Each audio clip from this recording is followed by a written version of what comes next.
to ensure a positive audio experience for everyone involved. And please raise your hand on Zoom or text me if you have a question and wait to be called upon.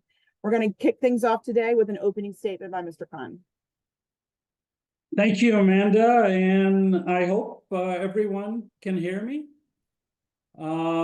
So again, I appreciate everyone assembling here on short notice. As you know, this morning we announced my decision to begin a search for the new head coach of the Jacksonville Jaguars. And the announcement followed a very warm and positive discussion I had with Doug this morning, and also obviously last week and over the last year.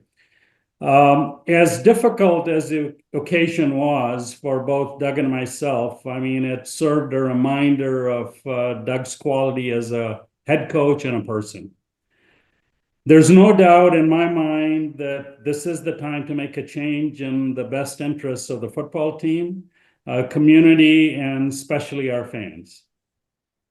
But this decision doesn't erase the fact that Doug did a lot of good things here in Jacksonville. I have a lot of respect for Doug and will always be grateful for his effort. Now we're in a moment of opportunity for the Jacksonville Jaguars. I am energized by what is possible with all we have to offer our new head coach, and look forward to the process, a process that's already begun.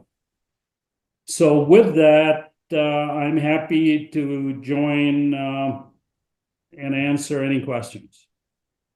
Thank you, Mr. Khan. We're actually going to get started with Gene Fournette of the Florida Times Union. Yes, Shad and Trent, thank you for making yourself available. Shad, this is certainly nothing personal directed at you or at Trent, but at the heart of the matter, why is it you decided to split the baby in terms of your leadership structure? Why did you do it the way you did? You know, Gene, to use your example, because I don't want to throw the baby out with the bathwater, okay?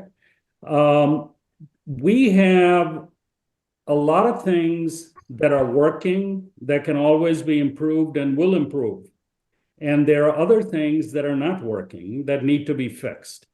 So, you know, the coaching, that is an area that, you know, we need to fix now. But certainly over the last few years, I mean, we built a football administration and, you know, a lot of things are working well there. Can you say specifically what it was about the coaching that compelled you to make the move that you did?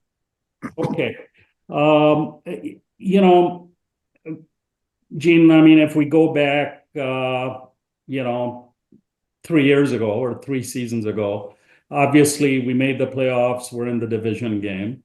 Last year, we started off 8-3 and then went 1-5, okay, and didn't make the playoff. It was a winning season, but didn't make the playoffs. And after that, you know, I started really right in Nashville, sat down with Doug, okay, what are we going to do?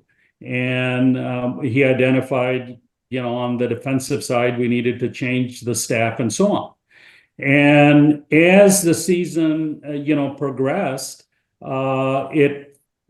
know, obviously we weren't doing well. We were close like yesterday, but not close enough to win the game. And then as I spoke to, you know, Doug, even last week for a good length of time, you know, I just came to the conclusion what we were doing was not working and a change in direction was needed. Thank you. Thank you, Gene. All right, we're going to go to Brent Martineau with Action News and then Mike Duraco of ESPN. Hi there, Shad and Trent. Trent, you know how the league works. You guys obviously were disappointing this season based on expectations. Are you surprised you're still the general manager of the Jacksonville Jaguars? I don't know if surprised is the right word. You know, that's ultimately not my decision. That's the decision of ownership, and I certainly respect the decision that's been made.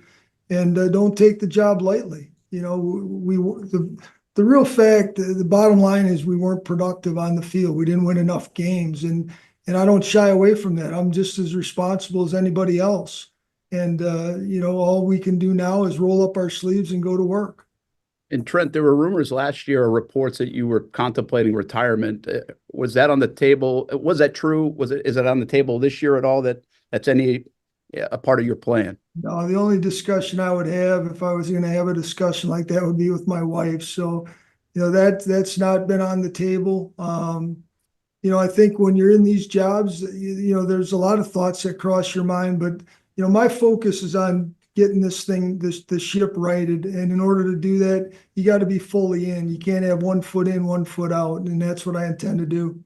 Shad, do you think this, obviously you stood up in front of the team and said this was the best team ever assembled.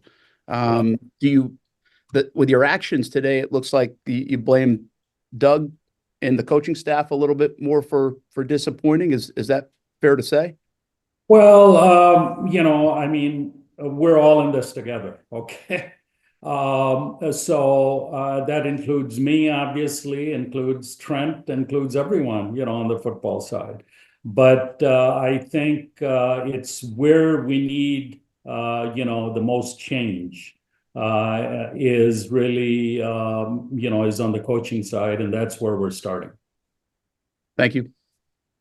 Thanks, Brett. We're going to go to Mike Duraco and then Mark Long.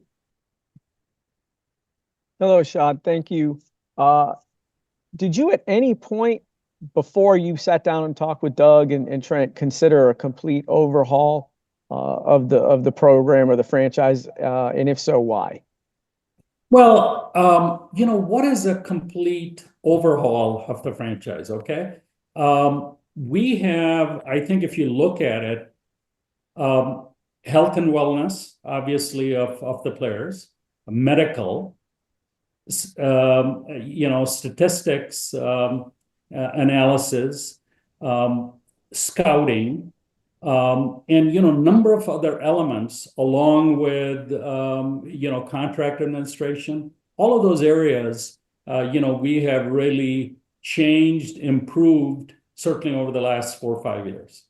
So to change all of that is almost like suicidal. That you've got 85 people working on that side, and you say, I'm going to get rid of them and find 85 new people that are going to be better than that. That's like shooting yourself in the foot. I mean, we need to go to work on something that is broken, that needs to be fixed, and continually be improving things that are working. I believe Trent was 25 is the last year of Trent's contract. Do you give him an extension?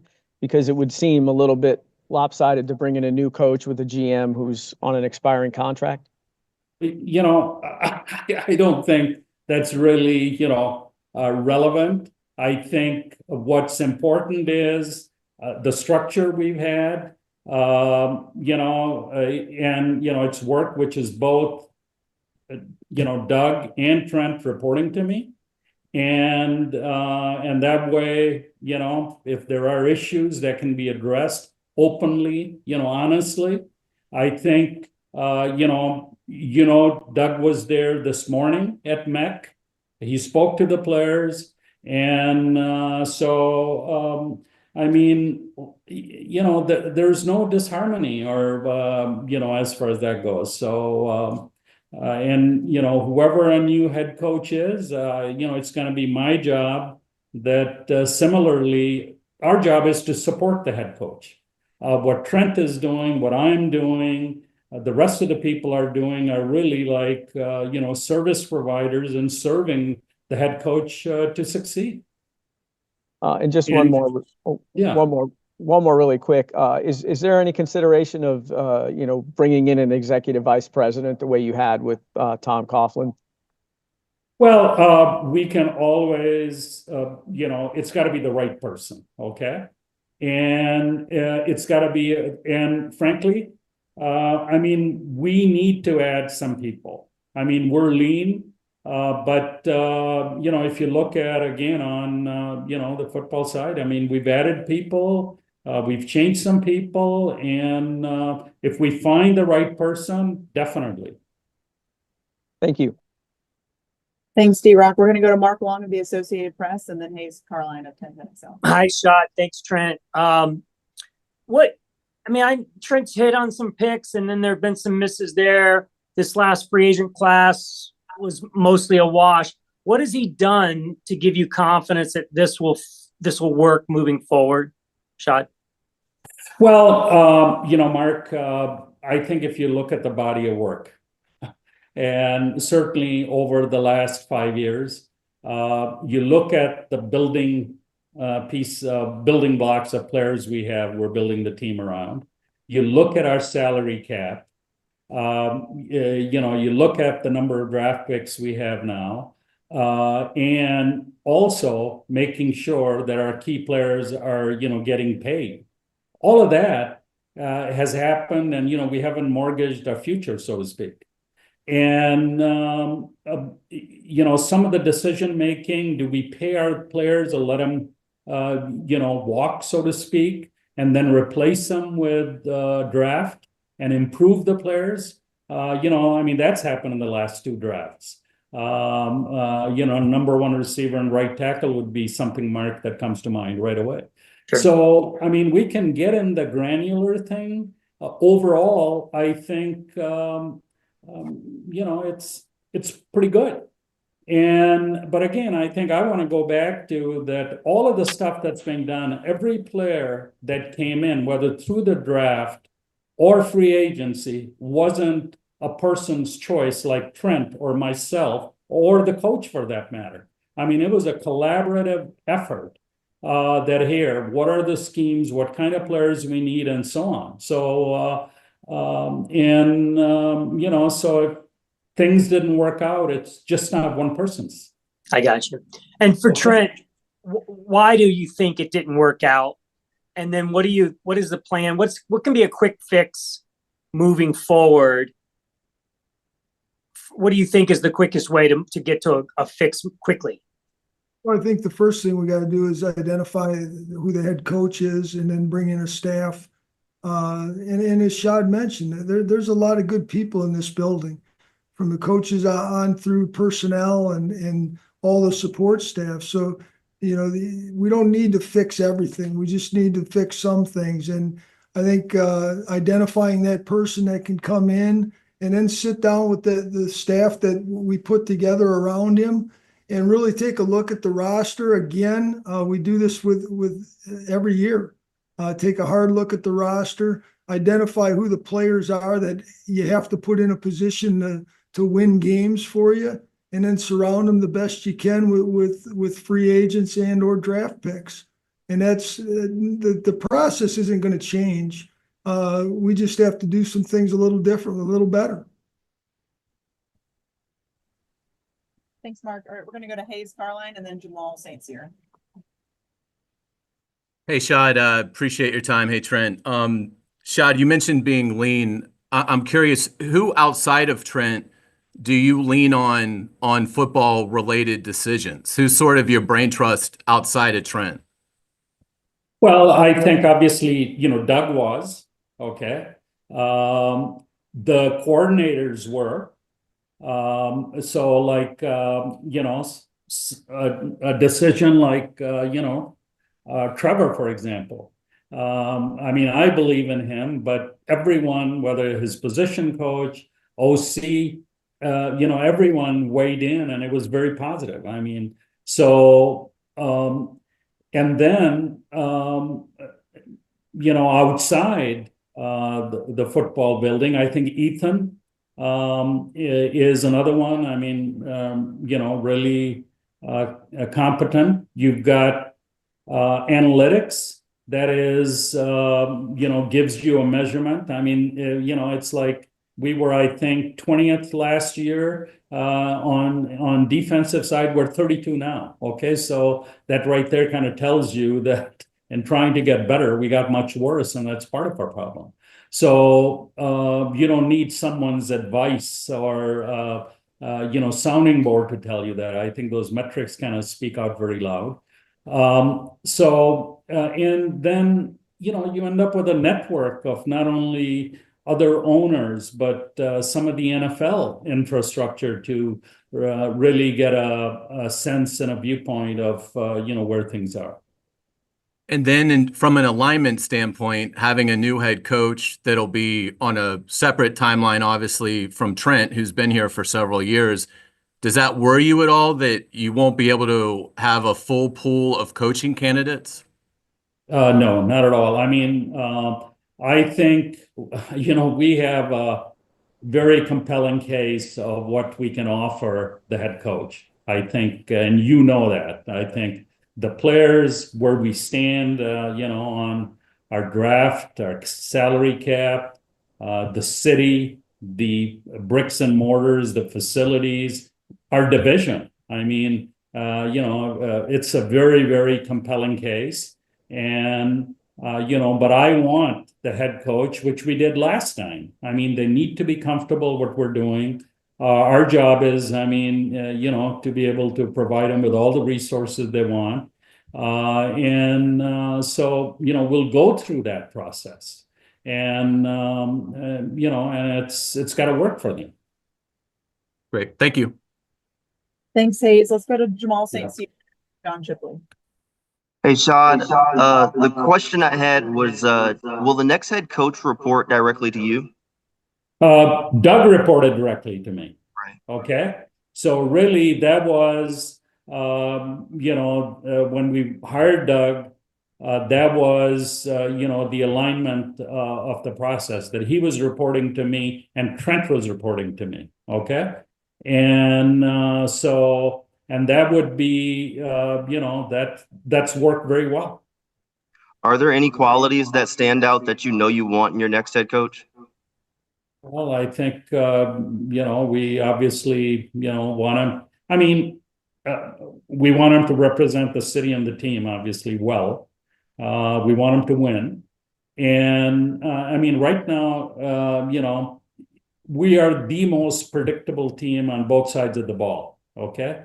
And football, to win, deception is a big part of it, unpredictability. If you know exactly what we're going to do on offense or defense, you better have the 22 best players, to help us win a football game. So being unpredictable is, I think, is modern football, and, we have to be able to show that on the field. And one last one for Trent.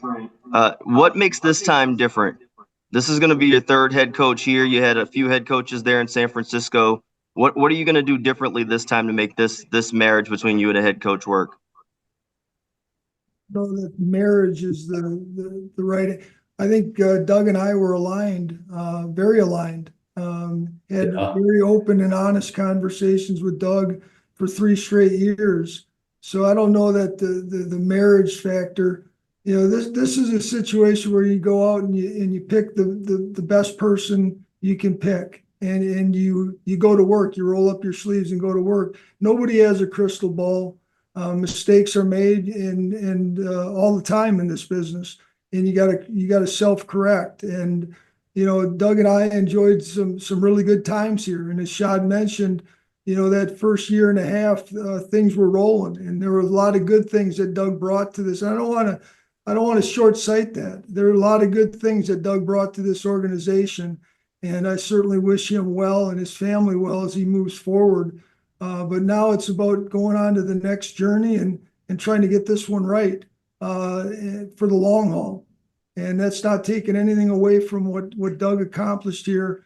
Because again, I think if you look back, the things he brought to this organization, a lot of positives, and I don't want the fan base or anybody to forget that.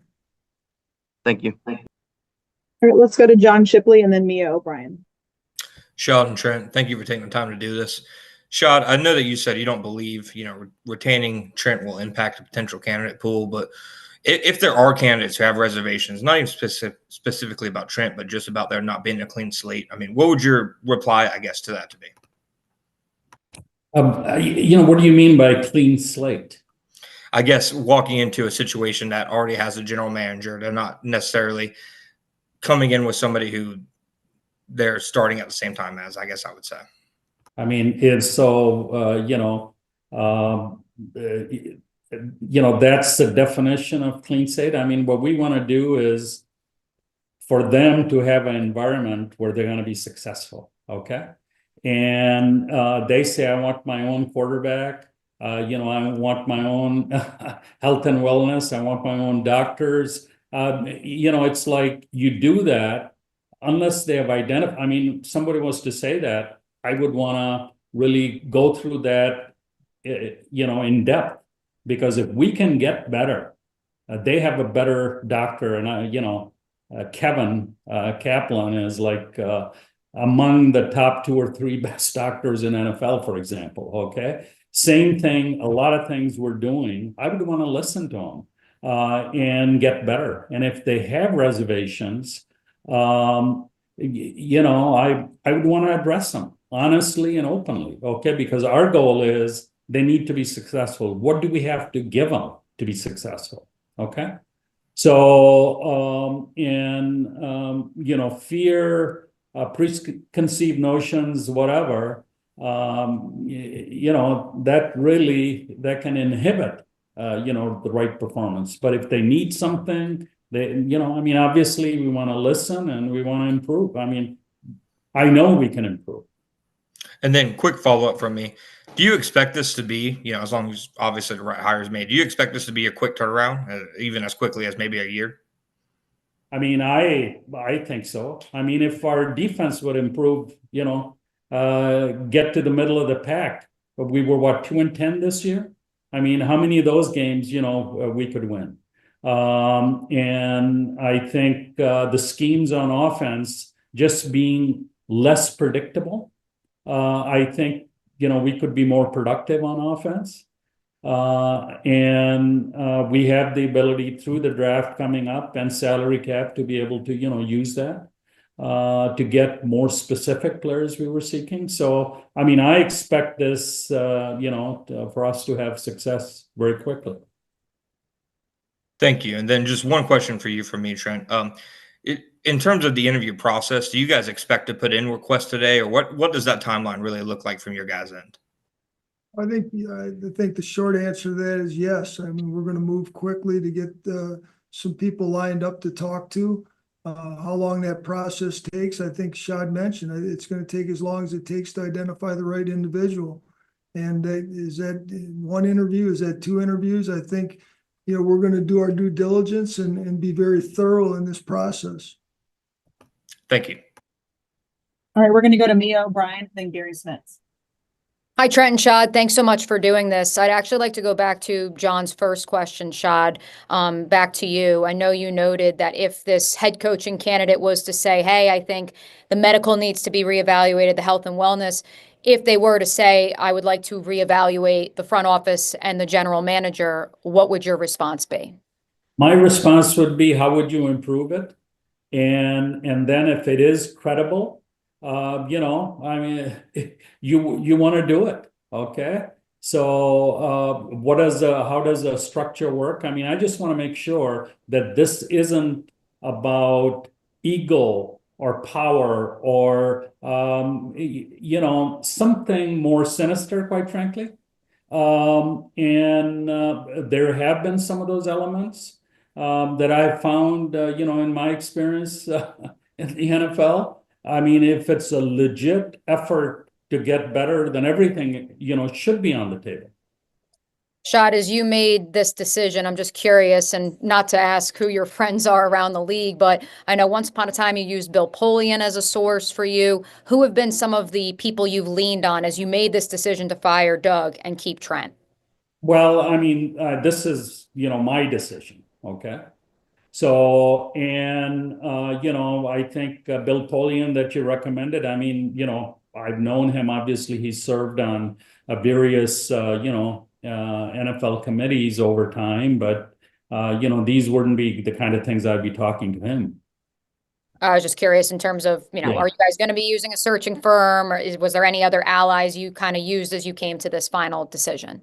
I mean, this is, this is my decision, and and I think I kind of articulated some of the reasons, I think.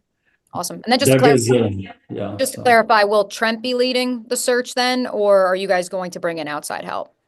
No, I think this, I'm not sure what you mean by leading the search. I think, we will put in, our request for candidates and then, interview them, and we want them to interview us, what we have, and really be open how we can be better, whether it's organizationally, people, whatever.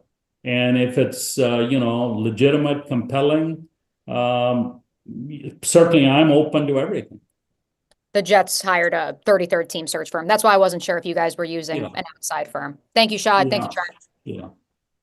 Thanks, Mia. All right, we're going to skip Gary, whose question was already asked, and go to Jordan DeLugo and then Zach Goodall. Hey, thanks for doing this, guys. Shad, when you talk about success, is there a clear understanding or a clear goal in mind when it comes to success moving forward for this franchise? Well, you've got to be, you have to be shooting for the playoffs, I think, every year. And Trent, when you look at shooting for the playoffs every year, do you feel like this can be done very quickly when it comes to getting back into the playoffs, maybe competing for the AFC South in 2025? I do. I think when you look at where we were in 22, leading into the 22 season, and going from where we were in 21 to 22, I don't think there's any reason why we can't repeat that. I think there's a lot of good young players on this team. There's a lot to look forward to. And the fan base deserves that. They deserve a winner, and that's what you set out to do every day you wake up, come into the building, and we've got a great group of people in this building that have that mindset. So I do think this thing can be flipped and flipped quick, and looking forward to getting to work on it. Thank you.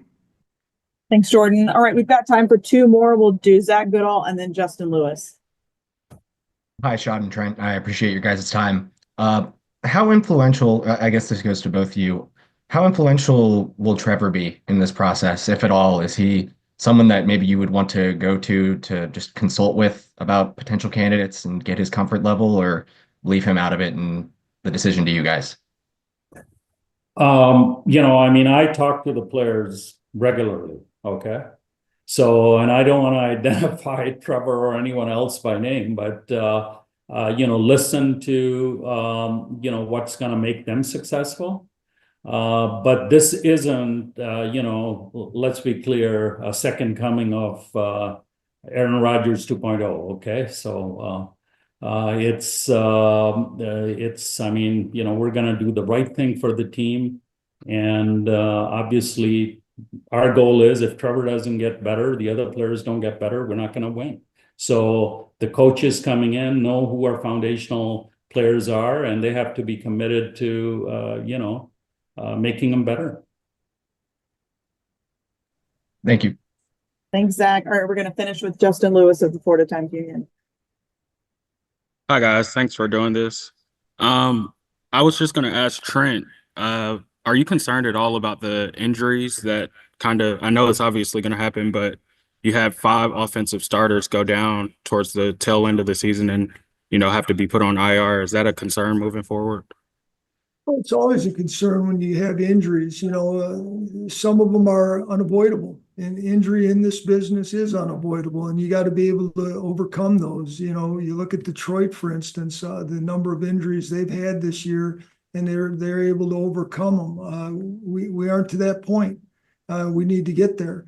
But the players that when Shad mentioned earlier about the health and wellness of the players and the group that we have working with the players, it couldn't be any better.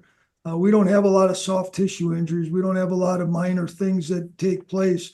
The injuries we do have are unfortunate, but they're part of the business. And again, you just got to be able to overcome them. So I'm very confident in this group of players and very confident in the group that's working with these players to keep them healthy and keep them going. And then just one more from me. 2 of those guys, Christian and Evan, do you think they'll be back going into this next year? again, I met with a lot of these players this morning. A lot of guys stopped by after the team meeting and shared some thoughts with them as we move forward. But there's going to be time to process all of this stuff. These guys are under contract. They're committed to this organization. We're going to first work on getting a new staff in here, new head coach, new leadership, and then, sit down with them and go through the roster, every individual, their specific situation relative to contracts and everything else. There's a lot of things to process over the next couple months as we move forward, but it'll all be done in due time. Thank you. All right. Thank you. Thank you, Trent. Thank you, Shad. And thank you to our media for participating today. Okay, thank you.